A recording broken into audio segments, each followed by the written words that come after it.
कि प्रयागराज में जो प्रबुद्ध सम्मेलन हमारे चल रहे थे उत्तर प्रदेश में, तो ये आखिरी प्रबुद्ध सम्मेलन 3 बार इसकी तिथि जो है वो कैंसिल हुई। अब ये दोबारा से आज 12 तारीख की परमिशन मिली थी।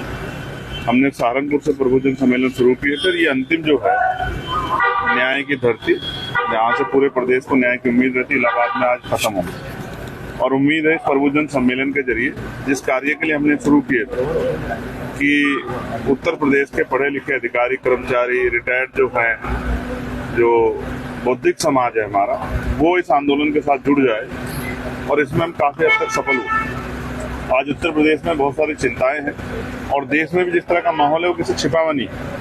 चाहे चीफ जस्टिस ऑफ इंडिया को जूता फेंकना हो, वो जूता चीफ जस्टिस ऑफ इंडिया के ऊपर नहीं पड़ा है, वो पूरे दलित पिछड़े समाज पे, बहुजन समाज के ऊपर पड़ा है। और ये आज की खोखली सरकारों के बड़े बड़े वादों का परिणाम कि कितना जो है द्वेष की भावना कमजोर वर्गों के प्रति देश की दूसरी विचारधारा के लोगों में, चाहे रायबरेली में हरिओम वाल्मीकि को पीट कर मार देना और उसके साथ ये ठाके लगा के हंसना कि हम बाबा के लोग हैं, ये बात इस बात का स्पष्ट उदाहरण है कि दलितों की हैसियत और दलितों की जान उत्तर प्रदेश सुरक्षित नहीं।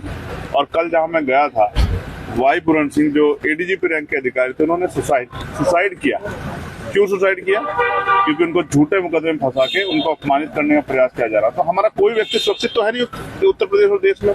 तो हमें तो अब ये चिंता हो रही है कि कल कहां से कैसे, कौन सी गोली, कौन सी लाठी, कौन सा जूता हमारे सम्मान के ऊपर पड़ेगा और हमारे लोगों को जो संवैधानिक अधिकार मिले उनको कहां से कुचला जाएगा।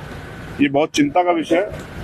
पूरे समाज में डर भय का माहौल है। हम लोग कोशिश कर रहे हैं कि ये माहौल सामान्य हो, और आक्रोश भी। हम लोग दबने वाले नहीं, डरने वाले नहीं।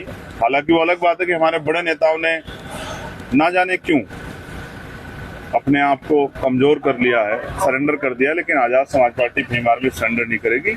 वो मजबूती से दलित, पिछड़े, मुसलमान, आदिवासी, अन्य हक वंचित समाज की लड़ाई को मजबूती से लड़ेगी उत्तर प्रदेश में भी और देश में। अभी अखिलेश जी ने कहा है कि जाति के आधार पर जो है वोट मांगे जा रहा है देश के।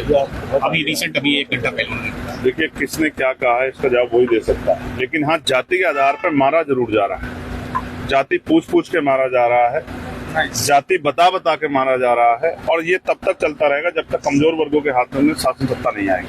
अभी उत्तर प्रदेश में मैं तो बड़ा चिंता में इसलिए हूँ। उत्तर प्रदेश में जिस जिले में आप जाओगे आपको समस्या समझ देगी, ये समस्या, लेकिन समाधान तो जनता के पास ही है ना। जनता ऐसी सरकारों को उखाड़ फेंके जो जिनकी वजह से समस्या पैदा हो रही है। आज यूपीएससी का एग्जाम है, कितने पेपर लीक हो रहे हैं, कहाँ नौजवानों को रोजगार मिल रहा है, कहाँ गरीबों की जान और उनकी बच्चों का सम्मान सुरक्षित है? कुछ भी तो सुरक्षित नहीं है। यही कौशाम्बी में क्या हुआ था, आपके सामने तो है सब कुछ। इस अन्याय के खिलाफ हम लोग लड़ेंगे और चैन से नहीं बैठेंगे। उनका कतरा माहपुरुषों के मिशन के नाम लगा देंगे और किसी तरह से स्वाभिमान से दूर करेंगे। मायावती ने रैली की हाल ही में शक्ति प्रदर्शन किया, किस तरह से रैली को देखा? उन्होंने तारीफ की अखिलेश जी कांग्रेस और सपा को निशाने पर लिया है। भाजपा को लेकर निशाने नहीं लिया और आपने भी कोई कहा? देखिए ऐसा है, हम उनका सम्मान करते हैं।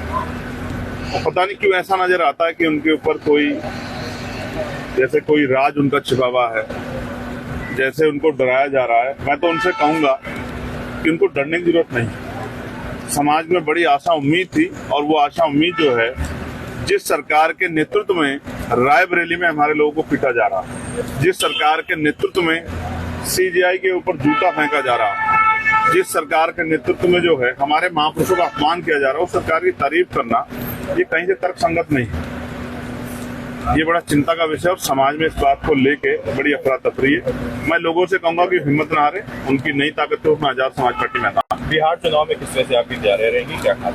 आज प्रबुद्ध सम्मेलन से फ्री हो जाऊं तो बिहार की तैयारियों के बारे में जल्दी बताऊंगा। तेजस्वी यादव ने कहा है हर आदमी को सरकारी नौकरी मिलेगी और 14 नवंबर के बाद बेरोजगार मुक्त हो जाएगा बिहार। कहाँ से देंगे सरकारी नौकरी? ये तो वही बता सकते हैं, लेकिन मिलनी तो चाहिए।